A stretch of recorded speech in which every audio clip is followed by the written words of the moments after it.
सुप्रभात प्यारे बच्चों। एक बार फिर आपका पीके चौरसिया नॉलेज पॉइंट एसटीपी में स्वागत है। बच्चों, आशा करता हूँ कि आप लोग अच्छी तरह से होंगे। आज मैं एक नया वीडियो लेकर आया हूँ कबीर दास जी की साखी। साखी का तात्पर्य है यहाँ कबीर दास जी के दोहे से, जिसके माध्यम से इन्होंने बताया है गुर की महिमा, ज्ञान, वैराग्य और भक्त के स्वरूप को बताया है। और इन्होंने जगत के मिथ्या रूप एवं आडंबर तथा ईश्वर की प्राप्ति में अहंकार को क्या बताया है, बाधक बताया है। तो आइए देखते हैं इनका पहला दोहा। करें।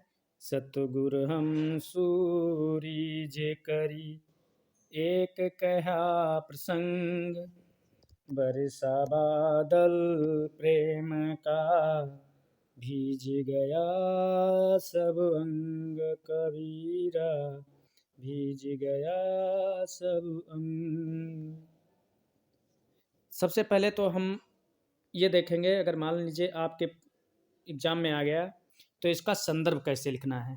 बच्चों, संदर्भ ऐसे लिखेंगे, संदर्भ हेडिंग डाल करके लिखेंगे कि प्रस्तुत साखी हमारी पाठ्य पुस्तक हिंदी के काव्य खंड में संकलित और संत कबीर दास द्वारा रचित साखी कविता शीर्षक से उद्धृत है या लिया गया है। ठीक बच्चों, अब देखना है कि अब इसका प्रसंग कैसे लिखेंगे। तो इस दोहे के माध्यम से कबीर दास जी ने गुरु के महत्व को बताते हुए कहा है कि गुरु की कृपा से ही ईश्वर के प्रति प्रेम उत्पन्न होता है, या जब गुरु कृपा करता है तभी हमें ईश्वर की प्राप्ति में सहायता मिलती है। तो देखिए, करें। सतगुर हमसु रीझ कर। रीझना मतलब होता है प्रसन्न होना। रीझ का मतलब प्रसन्न होकर, और प्रसंग मतलब होता है एक ज्ञान की बात या कथा, जो भी कह लें, उपदेश। भीज गया सब अंग। भीज मतलब ना भीज जाना या भीग जाना। ठीक। तो कह रहे कबीर दास जी कहते हैं कि सतगुर हमसु रीझ कर, कि सदगुरु ने मेरी सेवा भावना से प्रसन्न होकर के मुझे एक प्रसंग, मुझे एक उपदेश सुनाया या एक ज्ञान की बात समझाई, जिससे बरसा बादल प्रेम का, जिससे सुनकर मेरे हृदय में ईश्वर के प्रति सच्चा प्रेम उत्पन्न हो गया। और वह उपदेश मुझे ऐसा प्रतीत हुआ मानो ईश्वर प्रेम रूपी जल से भरे हुए। प्रेम रूपी, तो बच्चों कौन सा अलंकार होगा यहाँ पर? प्रेम रूपी, तो बादल यानी रूपक अलंकार। ठीक। प्रेम रूपी जल से भरे हुए बादल बरसने लगे हों।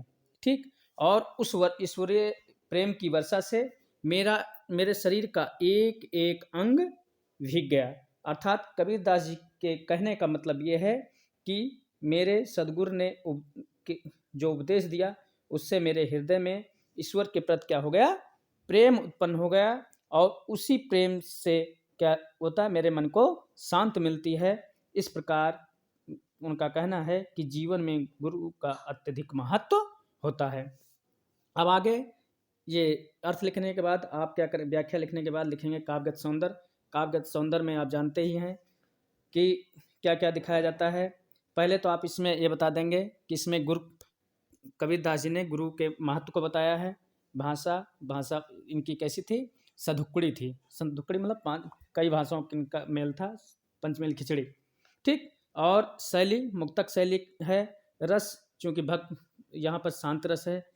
और छंद जान ही रहे हैं, दोहा है। अलंकार अभी मैं बता ही चुका हूँ, रूपक अलंकार। ठीक। आइए देखते हैं दूसरा दोहा। दूसरे दोहे हम कह रहे हैं, राम नाम के पट तरे, देवे को कछु नाहि।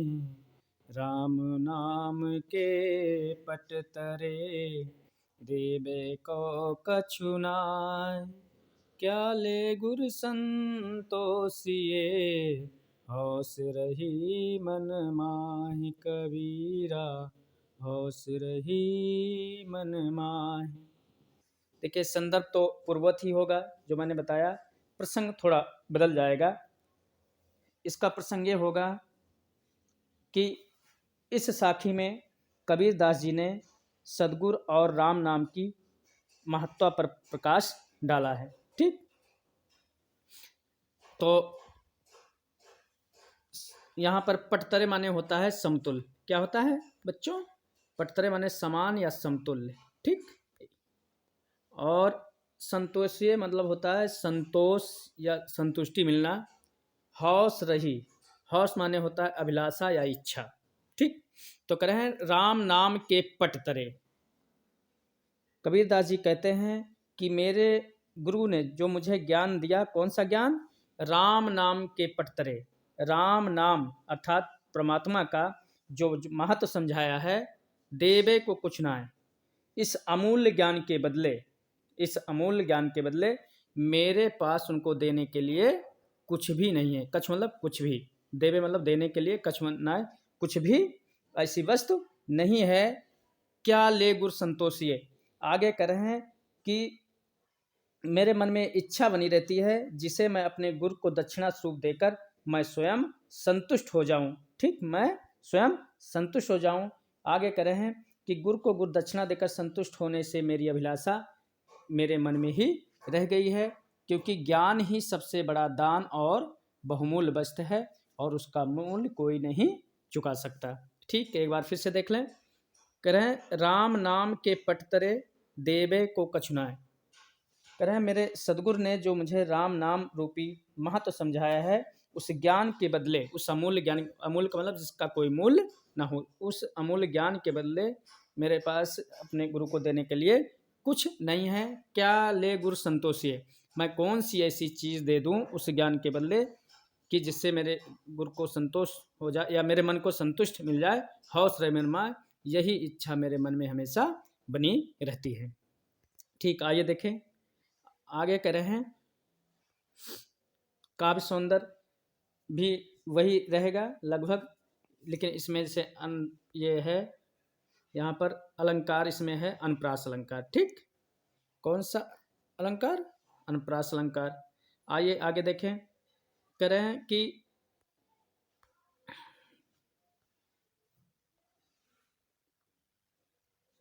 तीसरा ये यहाँ से, ज्ञान प्रकाश्या गुर मिलया सो जिन बिसर जाए। ज्ञान प्रकाश्या गुर मिलया सो जिन बिसर जाए। जब गोविंद कृपा करी तब गुरु मिलया आए। कबीरा तब गुरु मिलया आए। आइए देखते हैं। संदर्भ तो हम पूर्ववत ही लिखेंगे, उपरोक्त जो बताया वही लिखेंगे, लेकिन प्रसंग इसमें, इस दोहे में कबीरदास जी ने ईश्वर की कृपा बताया, ये बताया है कि ईश्वर की कृपा के बिना सदगुरु की प्राप्ति नहीं हो सकती। ठीक, तो कह रहे हैं कि कबीरदास जी कहते हैं ज्ञान प्रकाश गुर मिलिया। कबीरदास जी कहते हैं कि सच्चा ज्ञान, ज्ञान प्रकाशा गुरु मिलिया। कह रहे हैं कि सच्चा गुरु मिलने पर ही चारों ओर ज्ञान का प्रकाश क्या होता है? फैल जाता है। ठीक, गुरु मिलिया, मिलिया मतलब मिलने पर ज्ञान प्रकाशा, चारों ओर ज्ञान का प्रकाश फैल जाता है। सो जिन बिसर जाए, सो जिन विसर जाए, इसलिए उसे हमें कभी क्या करना चाहिए? विसर मतलब भुलाना। ठीक, तो इसलिए हमें उसे भुलाना नहीं चाहिए। जब गोविंद कृपा करी, आगे अर्थात उसके प्रति हमें हमेशा कृतज्ञ रहना चाहिए, क्योंकि कह रहे हैं जब गोविंद कृपा करी, क्योंकि ईश्वर की कृपा से ही हमें क्या कहते हैं? तब गुरु मिल जाए, किसी को सच्चा गुरु प्राप्त होता है। ठीक, फिर से देख लें। कह रहे हैं ज्ञान प्रकाशा गुरु मिलिया, ईश्वर की कृपा के, हाँ, इस सच्चा गुरु ईश्वर की कृपा से ही मिलता है और उसके मिलने से ही चारों ओर ज्ञान का प्रकाश फैल जाता है। इसलिए जो गुरु हमें ज्ञान देता है, ज्ञान का प्रकाश देता है, सो जिन बिसर जाए, उसे हमें कभी भुलाना नहीं चाहिए, अर्थात उसके प्रति हमें हमेशा कृतज्ञ रहना चाहिए। जब गोविंद कृपा करी। आगे कह रहे हैं क्योंकि ईश्वर की कृपा से ही किसी को क्या सच्चा गुरु प्राप्त होता है। ठीक, काव्यगत सौंदर्य में इसमें कबीरदास ये होगा, ईश्वर प्रेम के प्रति सदगुरु की कृपा, इस सदगुरु की कृपा से ही संभव है। आगे भाषा सदुक्कड़ी, शैली मुक्तक, रस होगा शांत रस, छंद दोहा ही है और शक्ति अवधा। ठीक, आइए अगला देखते हैं। अगला बता रहे हैं, माया दीपक नर पतंग भ्रम भ्रम इवे पड़ंत, कहे कबीर गुरु ज्ञान ते एक आध उबरंत, कबीरा एक आध उबरंत। देखिए इस दोहे का जो प्रसंग है, इसमें कबीरदास जी ने बताया अपने दोहे के माध्यम से कि गुरु द्वारा दिए जाने वाले ज्ञान से ही मनुष्य माया के बंधन से छूट सकता है। ठीक, तो आइए देखते हैं।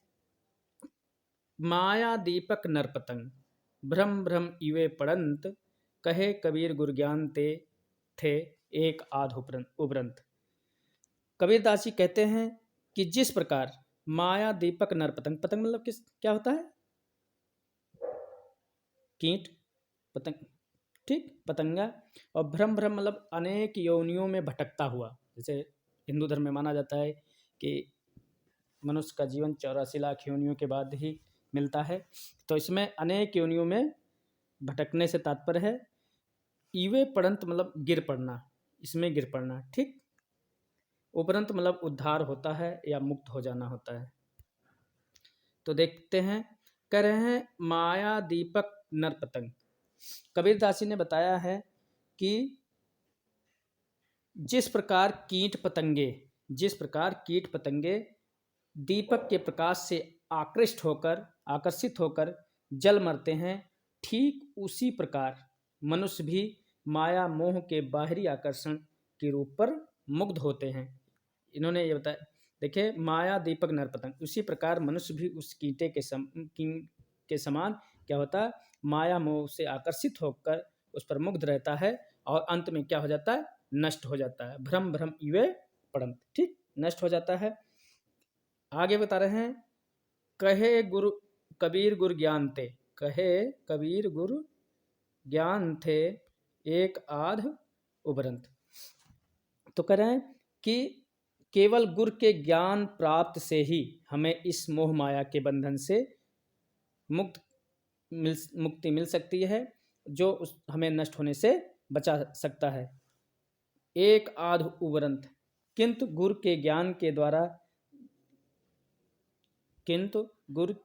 द्वारा दिए ज्ञान से भी सब नहीं बचते, कोई बिरला ही बचता है। जो गुरु ज्ञान के मोक्ष से, फिर से देख लेते हैं इसको।